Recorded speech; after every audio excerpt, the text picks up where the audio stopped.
দীর্ঘ প্রায় ১৩ বছরের ভোগান্তি থেকে রেহাই পেলেন গ্রামবাসীবৃন্দ। হ্যাঁ, আরামবাগ ভয়েসের খবরের জেরে অবশেষে সম্প্রসারণ হয়েছে মায়াপুর ১ নম্বর গ্রাম পঞ্চায়েতের মাদারতলা গ্রামের এই সড়কটি।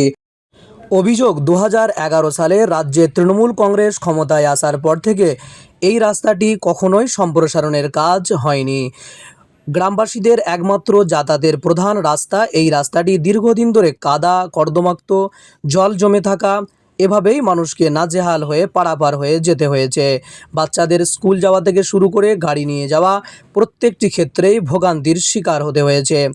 বারবার প্রশাসনের দৃষ্টি আকর্ষণ করলেও তেমন কোনো হেলদোল দেখতে পাওয়া যায়নি রাস্তাটি সারানোর উদ্যোগ নেওয়ার ক্ষেত্রে। অবশেষে আরামবাগ ভয়েস গত ১৬ই জুলাই এ নিয়ে একটি খবর প্রকাশ করেন।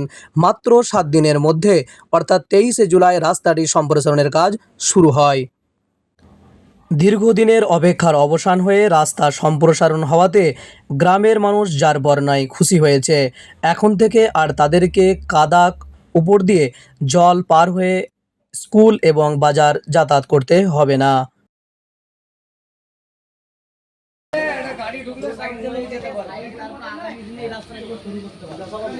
এমন করা যেমন লোকের একটা গাড়ি ঢুকে বালি টলটি যা ঢুকলো খালি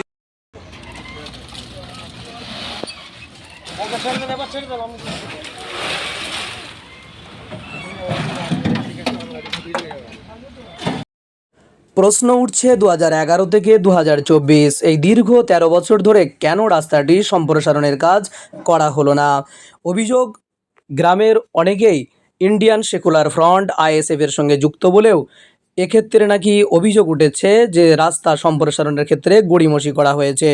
যদিও ২১ থেকে মাত্র ২৪ এই ৩ বছর আইএসএফের এখানে অবস্থান। তার আগে ২০১১ থেকে ২১ পর্যন্ত কোনো বিরোধী দল অর্থাৎ আইএসএফ এখানে ছিল না। তাহলে কেন এত দেরি হলো রাস্তাটির সম্প্রসারণের?